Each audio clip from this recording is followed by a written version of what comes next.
നമ്മൾ ദിവസത്തിൽ ഒരു പ്രാവശ്യമെങ്കിലും കേൾക്കുന്ന ഒരു വാക്കാണ് ജി എസ് ടി എന്നുള്ളത്, ഗുഡ്സ് ആൻഡ് സർവീസ് ടാക്സ് എന്നുള്ളത്. അപ്പോൾ എന്താണ് ജി എസ് ടി എന്ന് നമുക്ക് വളരെ സിമ്പിളായിട്ട് ഡിസ്കസ് ചെയ്യാം. വളരെ ലളിതമായിട്ട് സാധാരണക്കാർക്ക് മനസ്സിലാവുന്ന ഭാഷയിൽ എന്താണ് ജി എസ് ടി എന്ന് നമുക്ക് നോക്കാം. നിങ്ങളൊരു സാധനമോ സേവനമോ ഒരു ബിസിനസ്സുകാരൻ്റെ കയ്യിൽ നിന്നോ അല്ലെങ്കിൽ സർവീസ് പ്രൊവൈഡറുടെ കയ്യിൽ നിന്നോ വാങ്ങിക്കുമ്പോൾ നിങ്ങൾ കൊടുക്കുന്ന ഒരു ടാക്സാണ് ജി എസ് ടി എന്നുള്ളത്. ഉദാഹരണത്തിന് ഈ ഒരു പേന നിങ്ങൾ 9 രൂപയാണ് ഇതിൻ്റെ കോസ്റ്റ് എന്ന് കരുതും. ഇപ്പോൾ ജി എസ് ടി 1 രൂപയാണെന്ന് കരുതും. അങ്ങനെയാണെന്നുണ്ടെങ്കിൽ 10 രൂപയാണ് ഇതിൻ്റെ ടോട്ടൽ പ്രൈസ് വരുന്നത്. അപ്പോൾ ഈ 10 രൂപയുടെ ഈ ഒരു പേന വാങ്ങിക്കുമ്പോൾ നിങ്ങൾ 1 രൂപ നിങ്ങൾ എന്ത് ചെയ്യണം, നിങ്ങൾ ജി എസ് ടി ആയിട്ട് കൊടുക്കണം. ഈ പൈസ ഇതിൻ്റെ ബിസിനസ് ചെയ്യുന്ന ആൾ ഗവൺമെൻറ്റിലേക്ക് ജി എസ് ടി ആയിട്ട് അടയ്ക്കുന്നു. അപ്പോൾ ഈ ഒരു പ്രൈസ് എന്ന് പറയുന്നത് ഇത് എല്ലാവർക്കും, ഈ ഇന്ത്യ മഹാരാജ്യത്തുള്ള എല്ലാവരും ഈ ജി എസ് ടി കൊടുക്കേണ്ടതായിട്ടുണ്ട്. ഇൻകം ടാക്സ് പോലെ ഇതിൽ കൂടുതൽ പണമുള്ള ആളുകൾ മാത്രം അങ്ങനെയുള്ളൊരു കൺസെപ്റ്റ് ഇല്ല. അതായത് ഇപ്പോൾ ഞാനാണ് ഈ പേന വാങ്ങിക്കുന്നതെങ്കിൽ ഞാൻ ടാക്സ് അടയ്ക്കണം, അതുപോലെ തന്നെ നിങ്ങളാണെന്നുണ്ടെങ്കിൽ നിങ്ങളും ഈ ടാക്സ് കൊടുക്കേണ്ടതായിട്ട് വരും. ദെൻ ഇനിയിപ്പോൾ മുകേഷ് അംബാനിയോ ഈ ഇന്ത്യയിലുള്ള എല്ലാവരും ഈ ജി എസ് ടി കൊടുക്കാനായിട്ട് ബാധ്യസ്ഥനാണ്. ജി എസ് ടി ഇന്ത്യയിൽ വരുന്നതിന് മുൻപ് VAT, service tax, excise duty, entertainment tax, ഇങ്ങനെ ഒരുപാട് ടാക്സുകൾ ഉണ്ടായിരുന്നു. അപ്പോൾ ഈ എല്ലാ ടാക്സുകളെയും ഒരുമിച്ച് ഒരൊറ്റ കുടക്കീഴിലാണ് ജി എസ് ടി എന്നുള്ളൊരു കൺസെപ്റ്റിലേക്ക് കൊണ്ടുവന്നത്. അതുമാത്രമല്ല ടാക്സ് ഓൺ ടാക്സ് എന്നുള്ളൊരു സംഭവം, അതായത് കാസ്കേഡിങ് എഫക്റ്റ്, ടാക്സ് അടയ്ക്കുക എന്നുള്ളൊരു സംഭവം ജി എസ് ടി വന്നതോട് കൂടിയിട്ട് ഇല്ലാതായി എന്നും പറയാം നമുക്ക്. ജി എസ് ടി എന്ന് നമ്മൾ പലപ്പോഴും കേട്ടിട്ടുണ്ട്. അതിനിടയിൽ C G S T, S G S T, I G S T ഇങ്ങനെയുള്ള 3 വാക്കുകളൊക്കെ നിങ്ങൾ ചിലപ്പോൾ കൺഫ്യൂസ്ഡ് ആക്കിയിട്ടുണ്ടായിരിക്കാം. അപ്പോൾ എന്താണ് ഈ ജി എസ് ടിക്ക് പുറമേയുള്ള ഈ C G S T, S G S T, I G S ടികൾ? ഈ ജി എസ് ടി എന്ന് പറയുന്നത് സെൻട്രൽ ഗവൺമെൻറ്റും സ്റ്റേറ്റ് ഗവൺമെൻറ്റും കൂടി ഒരുമിച്ച് കളക്ട് ചെയ്യുന്ന അല്ലെങ്കിൽ ഒരുമിച്ച് പിരിക്കുന്ന ഒരു ടാക്സാണ് ജി എസ് ടി എന്ന് പറയുന്നത്. അപ്പോൾ അതിൽ ഒരു സ്റ്റേറ്റിൻ്റെ ഉള്ളിലാണ് ട്രാൻസാക്ഷൻ നടക്കുന്നത് എന്ന് കരുതുക. അതായത് നമ്മൾ കേരളത്തിനുള്ളിൽ ഒരു ബിസിനസ് നടക്കുകയാണ്, ഒരു ട്രേഡ് നടക്കണം. അതായത് സപ്ലയറും ബയ്യറും, അതായത് വാങ്ങുന്ന ആളും വിൽക്കുന്ന ആളും കേരളത്തിനുള്ളിൽ തന്നെയാണ് എന്ന് കരുതും. അങ്ങനെയാണെന്നുണ്ടെങ്കിൽ ഉദാഹരണത്തിന് 18% ജി എസ് ടി എന്നുണ്ടെങ്കിൽ ഇതിൽ 9% C G S T, central goods and service tax, then അടുത്ത 9% S G S T, state goods and service tax. അപ്പോൾ സെൻട്രലിനും സ്റ്റേറ്റിനും പകുതിയാണ് ഇതിൻ്റെ ജി എസ് ടിയുടെ ഒരു പോർഷൻ കിട്ടുന്നത്. അപ്പോൾ ആ സെൻട്രലിൽ കിട്ടുന്ന പോർഷനാണ് സി ജി എസ് ടി, സ്റ്റേറ്റിന് കിട്ടുന്നത് എസ് ജി എസ് ടി. ഇനി അതല്ല, ഒരു ഇൻ്റർ സ്റ്റേറ്റ് ട്രാൻസ്ഫർ ആണെന്ന് വിചാരിക്കും. അതായത് ഇപ്പോൾ നമ്മൾ കേരളത്തിൽ നിന്ന് തമിഴ്നാട്ടിലേക്കാണ് വിൽക്കുന്നത്. അങ്ങനെയാണെന്നുണ്ടെങ്കിൽ അത് കളക്ട് ചെയ്യാനും അഡ്മിനിസ്റ്റർ ചെയ്യാനുള്ള അധികാരം സെൻട്രൽ ഗവൺമെൻറ്റിന് മാത്രമാണ്. ജി എസ് ടിയിൽ എത്ര റേറ്റുകൾ ഉണ്ട് എന്ന് നിങ്ങൾക്കറിയാമോ? 1 ടാക്സ് 1 നേഷൻ എന്നൊക്കെ പറഞ്ഞ് വളരെ സിമ്പിളാക്കാൻ ശ്രമിച്ചാലും ജി എസ് ടി കുറച്ച് കോംപ്ലിക്കേറ്റഡ് ആണ്. ഏകദേശം 7ൽ കൂടുതൽ റേറ്റുകൾ ജി എസ് ടിയിലുണ്ട്. 0 റേറ്റഡ്, അതായത് പ്രത്യേകിച്ച് ടാക്സ് ഒന്നുമില്ല. ഇനി 0.1% ജി എസ് ടി ഉണ്ട്. 3% ഗോൾഡിൻ്റെ കേസിൽ ജി എസ് ടി ഉണ്ട്. പിന്നെ 5%, 12%, 18%, 28%, ഇങ്ങനെ പല റേറ്റുകളിൽ ജി എസ് ടികളുണ്ട്. പലപ്പോഴും എസെൻഷ്യൽ ആയിട്ടുള്ള ഐറ്റംസ് ഉണ്ടല്ലോ, ഇപ്പോൾ നമ്മളുടെ അരി അല്ലെന്നുണ്ടെങ്കിൽ പച്ചക്കറി, അതുപോലെ തന്നെ ഇപ്പോൾ മീൻ, അങ്ങനെയുള്ള കാര്യങ്ങളൊക്കെ ആണെന്നുണ്ടെങ്കിൽ എസെൻഷ്യൽ ആയിട്ടുള്ള കാര്യങ്ങൾ, അങ്ങനെയാണെന്നുണ്ടെങ്കിൽ അതൊരു നിൽ റേറ്റഡ് ആയിട്ടുള്ള ഒരു റേറ്റാണ്. അതായത് റേറ്റ് ഇല്ല എന്നർത്ഥം, ജി എസ് ടി ഇല്ല എന്നർത്ഥം. ഇനി ഗോൾഡൊക്കെ ആണെന്നുണ്ടെങ്കിൽ 3% ആണ് റേറ്റ് വരുന്നത്. ഇനി എസെൻഷ്യൽ ആയിട്ടുള്ള മറ്റ് ബേസിക് ആയിട്ടുള്ള കുറച്ച് കാര്യങ്ങളാണെന്നുണ്ടെങ്കിൽ അത് 5%ലാണ് വരുന്നത്. ഇനി ചില ഐറ്റംസ്, അതായത് പ്രോസസ്ഡ് ഫുഡ്സ് അല്ലെങ്കിൽ കമ്പ്യൂട്ടർ അങ്ങനെയൊക്കെയുള്ള കാര്യങ്ങളൊക്കെ ആണെന്നുണ്ടെങ്കിൽ 12% റേറ്റ് വരുന്നുണ്ട്. 18% വരുന്നത് മോസ്റ്റ് കോമൺലി വരുന്നത് ഈ സർവീസസ് ഒക്കെയാണ്. ഇനി 28% എന്ന് പറയുകയാണെന്നുണ്ടെങ്കിൽ കുറച്ചുകൂടി ലക്ഷറി ആയിട്ടുള്ള ഐറ്റംസ് ഉണ്ടല്ലോ, അതൊക്കെ 28% ആണ്. ഇനി ലക്ഷറി ആണെന്ന് മാത്രമല്ല കേട്ടോ, ചില ഐറ്റംസ് വളരെ ബേസിക് ആയിട്ടുള്ള, ഇപ്പോൾ കൺസ്ട്രക്ഷൻസിനൊക്കെ വേണ്ടി നമ്മൾ ഉപയോഗിക്കുന്ന സിമെൻറ്റ്സ് ഒക്കെ 28% ആണ്. ബാറ്ററി 28% ആണ്. അതുപോലെ തന്നെ കാറുകളൊക്കെ വരുന്നത് 28% ആണ്. അപ്പോൾ ഇങ്ങനെ പല റേറ്റുകളിലായിട്ടാണ് ജി എസ് ടി പോയിക്കൊണ്ടിരിക്കുന്നത്. ഈ ബിസിനസ് ചെയ്യുന്ന ആളുകളൊക്കെ ഒരുപാട് ടാക്സ് അടയ്ക്കുന്നതായിട്ട് നിങ്ങൾ കേട്ടിട്ടുണ്ടായിരിക്കും. അതായത് ഇപ്പോൾ ജി എസ് ടി തന്നെ ഒരുപാട് ജി എസ് ടി അടച്ചിട്ടാണ് ഇവർ ഈ ബിസിനസ്സിന് വേണ്ടിയിട്ടുള്ള കാര്യങ്ങളൊക്കെ പർച്ചേസ് ചെയ്യുന്നത്. അപ്പോൾ ഇങ്ങനെയൊക്കെ വെച്ചിട്ട് എങ്ങനെയാണ് ഒരു ബിസിനസ് ലാഭകരമായിട്ട് നടത്തുന്നത്? അപ്പോൾ ആ ഒരു മാജിക്കാണ് ITC എന്നുള്ളത്, ഇൻപുട്ട് ടാക്സ് ക്രെഡിറ്റ് എന്നുള്ളത്. ഉദാഹരണത്തിന് ഒരാളൊരു ടെക്സ്റ്റൈൽ ബിസിനസ് ചെയ്യുകയാണെന്ന് വിചാരിക്കും. അപ്പോൾ അദ്ദേഹം ഒരു 40 ലക്ഷം രൂപയ്ക്ക് കുറച്ച് തുണികൾ അവർ പല സ്ഥലങ്ങളിൽ നിന്നായിട്ട്, ഇപ്പോൾ കേരളത്തിന് പുറത്തുനിന്നൊക്കെ വാങ്ങിച്ചു എന്ന് കരുതും. അപ്പോൾ ഏകദേശം ഒരു 10% ടാക്സ് വരുന്നത്. അപ്പോൾ ഒരു 4 ലക്ഷം രൂപയുടെ അടുത്ത് ആൾ ടാക്സ് അടച്ചു വെച്ചിരിക്കുകയാണ്, ടാക്സ് ആയിട്ട് കൊടുത്തിട്ടുണ്ട്.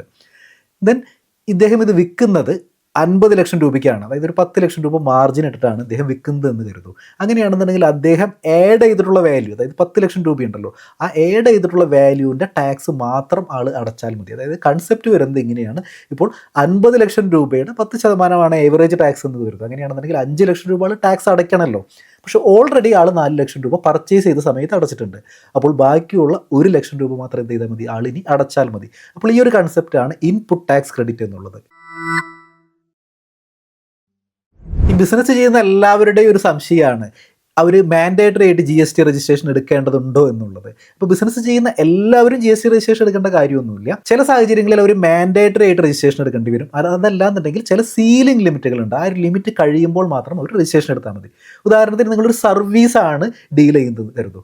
അങ്ങനെയാണെന്നുണ്ടെങ്കിൽ നിങ്ങളുടെ ആ സർവീസസിൻ്റെ നിങ്ങളുടെ ടേൺ ഓവർ ഒരു വർഷം 20 ലക്ഷം രൂപ ക്രോസ് ചെയ്യാനായിട്ട് സാധ്യതയുണ്ടെന്നുണ്ടെങ്കിൽ നിങ്ങൾ GST രജിസ്ട്രേഷൻ എടുക്കണം. അതല്ല നിങ്ങളൊരു ഗുഡ്സ് ആണ് ഡീൽ ചെയ്യുന്നതെങ്കിൽ നിങ്ങളുടെ ടേൺ ഓവർ 40 ലക്ഷം രൂപയിൽ കൂടുതൽ വരാനായിട്ട് സാധ്യതയുണ്ടെന്നുണ്ടെങ്കിൽ അപ്പോൾ നിങ്ങൾ GST രജിസ്ട്രേഷൻ മാൻഡേറ്ററി ആയിട്ട് എടുക്കേണ്ടതായിട്ടുണ്ട്. ഇനി സീലിംഗ് ലിമിറ്റ് ഇല്ലെങ്കിൽ പോലും ചില കേസിൽ നിങ്ങൾ മാൻഡേറ്ററി ആയിട്ട് രജിസ്ട്രേഷൻ എടുക്കേണ്ടതായിട്ടുണ്ട്. അതായത് നിങ്ങളൊരു ഇന്റർ സ്റ്റേറ്റ് സപ്ലൈ ചെയ്യുകയാണ്, അല്ലെങ്കിൽ നിങ്ങളൊരു കാഷ്വൽ ടാക്സബിൾ പേഴ്സൺ ആണ്, നിങ്ങളൊരു ഇ-കോമേഴ്സ് ഓപ്പറേറ്റർ ആണ്. അപ്പോൾ ഈ ഒരു സിറ്റുവേഷനിലൊക്കെ നിങ്ങൾ ഈ സീലിംഗ് ഒന്നും നോക്കാതെ തന്നെ ആദ്യമേ തന്നെ നിങ്ങൾ GST രജിസ്ട്രേഷൻ എടുക്കേണ്ടതായിട്ടുണ്ട്. ഇനി നിങ്ങൾ ബിസിനസ് ചെയ്യുന്ന ആളാണെങ്കിൽ തന്നെ നിങ്ങൾക്ക് 2 ടൈപ്പ് ഓഫ് രജിസ്ട്രേഷൻ GSTയിൽ എടുക്കാനായിട്ട് സാധിക്കും. അതായത് ഒരു റെഗുലർ രജിസ്ട്രേഷനും ഒരു കോമ്പോസിഷൻ രജിസ്ട്രേഷനും.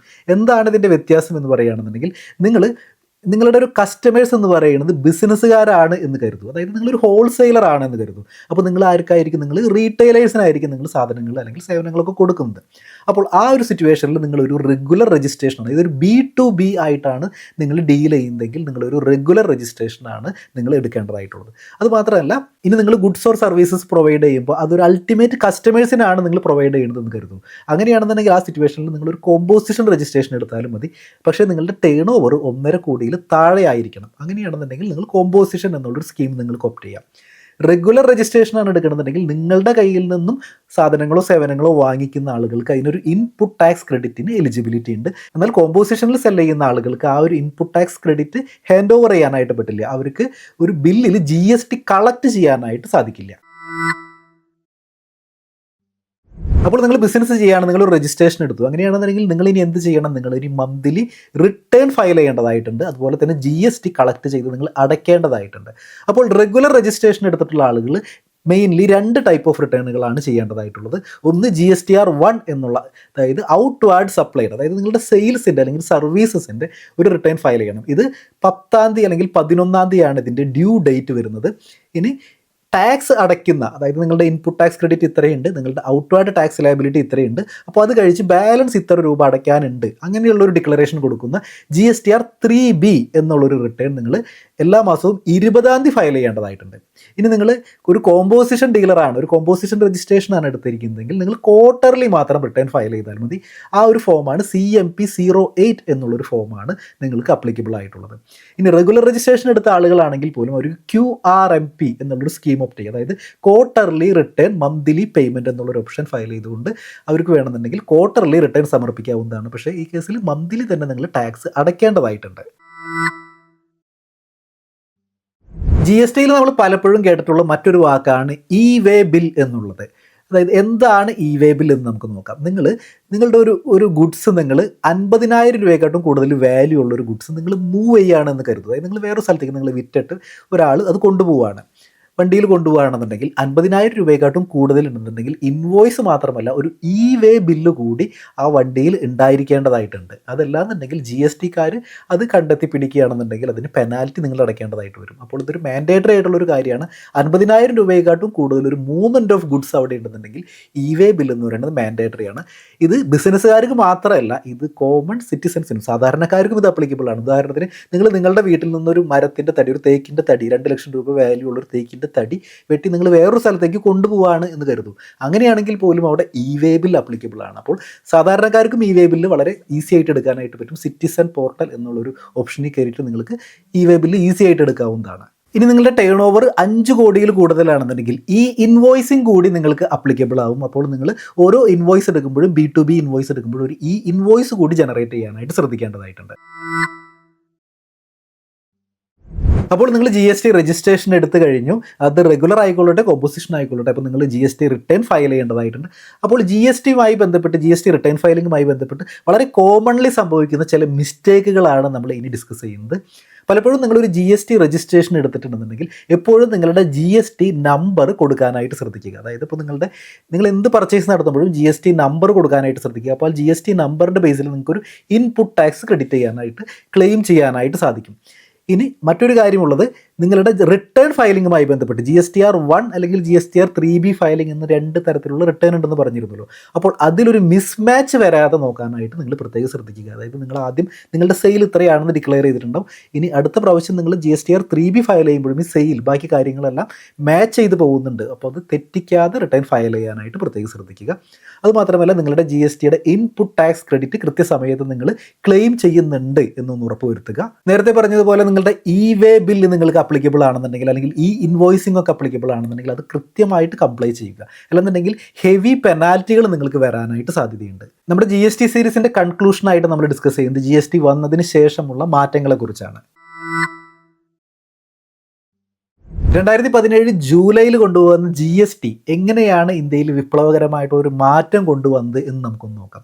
ഈ GSTക്ക് മുൻപ് ഏകദേശം ഒരു 17ഓളം ടാക്സുകൾ ഉണ്ടായിരുന്നു. അതായത് സർവീസ് ടാക്സ്, വാറ്റ്, അതുപോലെ തന്നെ എക്സൈസ് ഡ്യൂട്ടി, എൻ്റർടൈൻമെൻറ്റ് ടാക്സ്, അങ്ങനെ പല ഡിപ്പാർട്ട്മെൻറ്റുകൾ, അതായത് സ്റ്റേറ്റ് ഗവൺമെൻറ് അല്ലെങ്കിൽ സെൻട്രൽ ഗവൺമെൻറ് അല്ലെങ്കിൽ ലോക്കൽ അതോറിറ്റി, ഇങ്ങനെ പല തരത്തിൽ അഡ്മിനിസ്റ്റർ ചെയ്യുന്ന ഒരുപാട് മിക്സപ്പ് ചെയ്തിട്ടുള്ള ഒരുപാട് ടാക്സുകൾ സമ്മപ്പ് ചെയ്തുകൊണ്ടാണ് GST എന്നൊരൊറ്റ കുടക്കീഴിലേക്ക് കൊണ്ടുവന്നത്.